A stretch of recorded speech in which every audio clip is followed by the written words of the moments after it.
और मेरे लिए कोई नसीहत, एक तो मैंने फॉलो कर लिया कि लाइन में लगे रहना, उसके अलावा बस इतना ही काफ़ी है आपके लिए मेरी जान। इसको अगर कर गए ना आप, वैसे मैं लिख देता हूँ, फिर आप पूछेंगे ये कैसे होगा। दिल्ली को रास्ता दो, आप पूछेंगे रास्ता कैसे होगा। तो अपने मुल्क में मैं तो सड़कों पे वॉक कर नहीं सकती, तो मैंने कहा चले बार्सिलोना आ जाते हैं, वीज़ा भी लगा हुआ है शेंगन, और it's one of my favourite. किसी बशर में हजार खामी अगर जो देखो तो चुप ही रहना, किसी बशर का जो राज पाओ या ऐब देखो तो चुप ही रहना। अस्सलाम वालेकुम मेरे अजीज़ो कारब, मेरे अजीज़ो कारब, मैं मोहम्मद उमैर आसिफ स्पेन के सिटी ऑफ लव बार्सिलोना से आपके साथ मौजूद हूँ। जनाब, ये जिस बंदे का मैंने डायलॉग चोरी किया, इनसे मिलने चलते हैं बगैर कोई वक्फा डाले, इन्हीं को जाके सुनते हैं। आए मेरे साथ, ये बार्सिलोना स्पेन में आए हुए हैं अपनी किताब चिकट छोले की तकरीब रोनुमाई के लिए। लेकिन किताब का एक कमाल ये है कि जब मैंने शुरू किया वो मुर्शिद चिकट छोले, मैंने कहा वहीं से शुरू करते हैं जो घर की बात है। ज़्यादा वक्त खुद ही अपनी गुफ्तगू में, ये भी बहुत ज़रूरी है कि मेहमान को तकरीम देना। एक तो आप लफ्ज़ों से जो तकरीम होती है वो इफ्तिखार साहब जब जाएंगे, जहाँ कहीं भी बैठेंगे, तो वो बार्सिलोना को ज़रूर याद करेंगे। आयशा के लिए तालियां बजा दीजिए। Thank you so much Iftikhar भाई। अस्सलाम वालेकुम। ये महज एक इत्तेफाक है कि मैं यहाँ पे मौजूद हूँ। जी तो दोस्तों, ये आयशा उमर पाकिस्तानी एक्ट्रेस, इनका एक ड्रामा बुलबुल बड़ा मशहूर है। ये भी यहाँ पे बार्सिलोना सैर करने आई हुई थी। इत्तेफाक हुआ कि ये दोनों इफ्तिखार अहमद इफ़ी साहब और आयशा उमर एक टूरिस्ट पॉइंट पे मिले। इफ्तिखार साहब ने इनको इनवाइट किया कि कल मेरी तकरीब रोनुमाई है किताब की, तो आपने आना है। तो ये भी यहाँ पे चली आई। प्रोजेक्ट्स के बारे में सोचना था, तो जब मुझे सोचना होता है तो मुझे वॉक करनी होती है सड़कों पे विदाउट एनी डिस्टर्बेंस। तो अपने मुल्क में मैं तो सड़कों पे वॉक कर नहीं सकती, तो मैंने कहा चले बार्सिलोना आ जाते हैं, वीज़ा भी लगा हुआ है शेंगन, और it's one of my favourite. फिर ये वाहिद मुल्क है स्पेन पूरी दुनिया में, यूरोप में, एक्चुअली पूरी दुनिया में, यूरोपियन वाहिद मुल्क जिसने पैलेस्टाइन को भी सपोर्ट किया। तो मुझे आहिस्ता आहिस्ता स्पेन बहुत अच्छा लगना शुरू हो गया। वैसे तो अच्छा लगता ही था।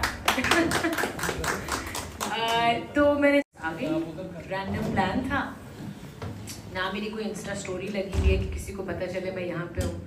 तो जब इफ्तिखार भाई ने कल मुझे देखा तो उनको नहीं लग रहा था कि मैं हूँ, क्योंकि टोपी के साथ पूरी कवर्ड।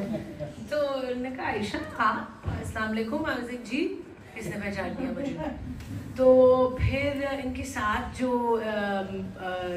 भाई थे, 3-4 लड़के थे जो सारे यहाँ पे, हाँ जी, इन्होंने भी देखने की कोशिश की कि अच्छा ये आयशा ही है, कोई स्टोरी लगी हुई है उसकी बार्सिलोना की। इंस्टाग्राम पे कोई भी स्टोरी नहीं थी, लेकिन फिर उन्होंने आई थिंक हिम्मत करके मुझसे पूछ ही लिया।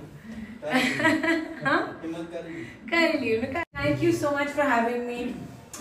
बहुत बहुत अच्छा लग रहा है यहाँ आकर और आप सबकी प्रेजेंस में। सो बस इंशाल्लाह यहाँ पे मैं भी आऊँगी किसी अपनी फिल्म को प्रमोट करने या किसी किताब को प्रमोट करने, शायद अगर अल्लाह ने मतलब ये मेरे से, मैं खुद एक बुक लिखना चाहती हूँ। चले देखते हैं क्या लिखा है मेरे लिए।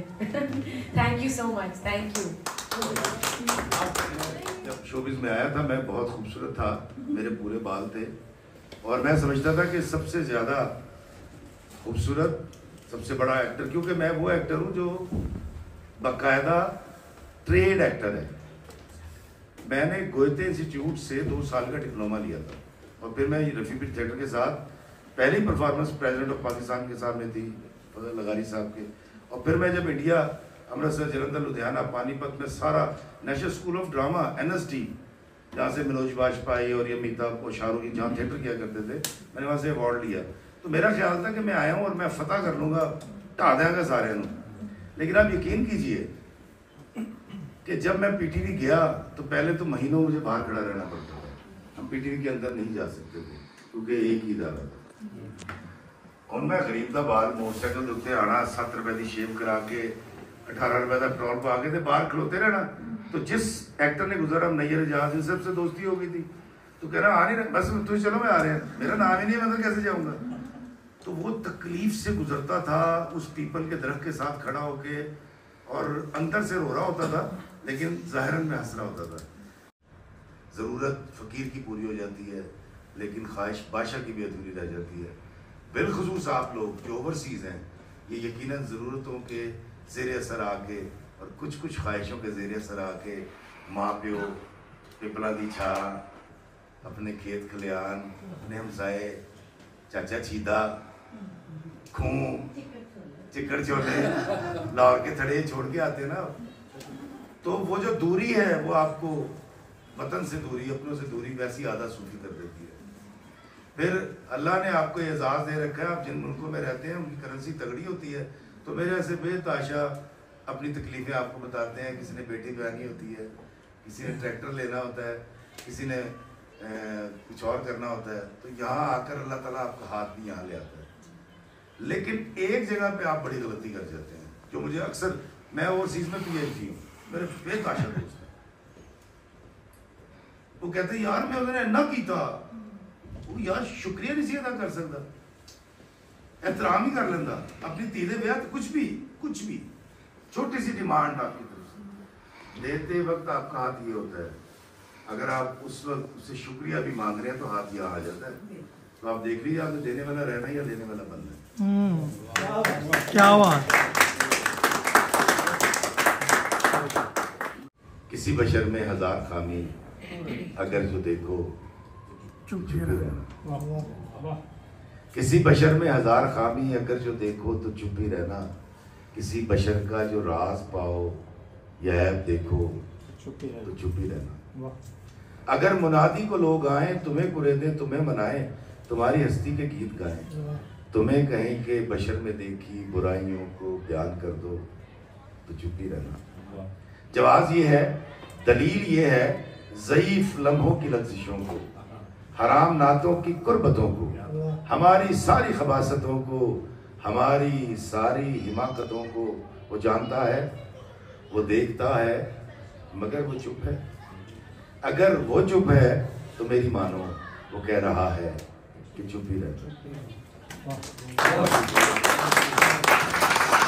मुझे रोना आ जाएगा। अल्लाह की कसम। ले जी एक बात करते हैं, ये एक तजुर्बा करके देखते हैं। अभी कुछ देर बाद अगर ये थोड़ा सा टाइम देगी ना, मैं इनको 10 मिनट में स्टोरी सुना दूंगा। तो फिर मजा है अगर ये कहें कि हाँ यही करनी है, यही करेंगे। मुझे तो रोना आ रहा है। आप यकीन कीजिए, मैंने 14 साल पहले एक फिल्म लिखी, 14 साल सोचने के बाद तो मेरी बीवी ने कहा ये देनी किसको है? मैं कहा जिसकी होगी ना वो खुद आ जाएगा। मुझे मैंने कभी नहीं सुना। मैं बताता जी, आयशा बड़ी शायद उन्होंने, क्योंकि मसरूफ है, आप सबको पता है, आप लोग जानते हैं कि मैं शोबिज़ छोड़ चुका हूँ, 5-6 साल से मैंने काम नहीं किया। मेरी बहन ने मुझे कहा है, मैंने मुझसे इनकार ही नहीं हुआ, हालांकि मैंने कह रहा था नहीं आयशा मैं तो छोड़ चुका हूँ, आपने शायद मेरा इंटरव्यू नहीं सुना।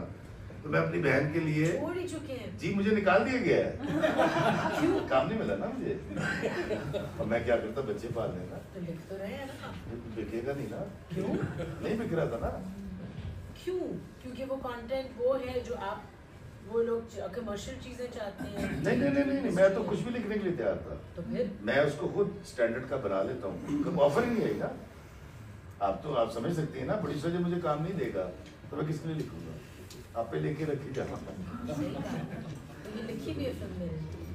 मैं देखिए, आप सुनेंगी ना, तो फैसला तो आपने एज प्रोड्यूसर करना है, मैंने तो नहीं करना। तो ये हम इसके बाद बात करेंगे। आज प्लीज अपनी बात मुकम्मल करिए। नहीं, मुझे, मैं इतनी खुशकिस्मत हूँ कि अब मैं खुद प्रोड्यूस कर पाऊँगी, और मेरे पास तो इतने पैसे नहीं है कि मैं इन्वेस्ट करूँ। मुझे इन्वेस्टमेंट मिल रही है लोगों से, ये अल्लाह की तरफ से हो रहा है, पता नहीं क्यों हो रहा है, नहीं पता है मुझे, ये एक पर्पस है मेरा।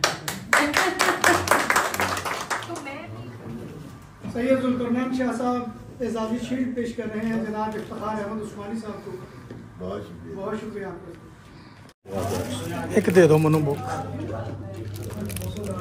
50 यूरो जितने ਤੁਸੀਂ ਪਾਣੀ ਹੈ ਉਹ ਸਾਰੇ ਦੇ ਸਾਰੇ ਜਾਣਗੇ ਨਾ ਉਹਦੇ ਜੀ ਜੀ ਉਹਨਾਂ ਵਾਲੀ ਜਾਣੀ ਅਸੀਂ ਤਾਂ ਇਨਵੈਸਟ ਕਰ ਹਲੋ 50 10 20 ਜੀ ਜਾਨ ਸਾਈਨ ਮੈਂ ਕਰਾ ਰਿਹਾ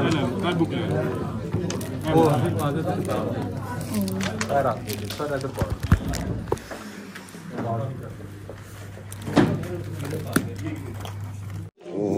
शुक्र है कि मैं कभी भी ये मुझे भी साइन कर दें, साइन कर उमर। और मेरे लिए कोई नसीहत, एक तो मैंने फॉलो कर लिया कि लाइन में लगे रहना, उसके अलावा बस इतना ही काफ़ी है आपके लिए मेरी जान। इसको अगर कर गए ना आप, वैसे मैं लिख देता हूँ, फिर आप पूछेंगे ये कैसे होगा। दिल्ली को रास्ता दो, आप पूछेंगे रास्ता कैसे होगा। शुक्रिया। मंडी में कंडे जिथे तोलते उसी कटोरी का थोड़ा थोड़ा जाते हैं। हाँ जी दोस्तों, आज का व्लॉग यहाँ पर ही करते हैं ख़त्म। मिलेंगे किसी न्यू व्लॉग में, किसी न्यू जगह पे।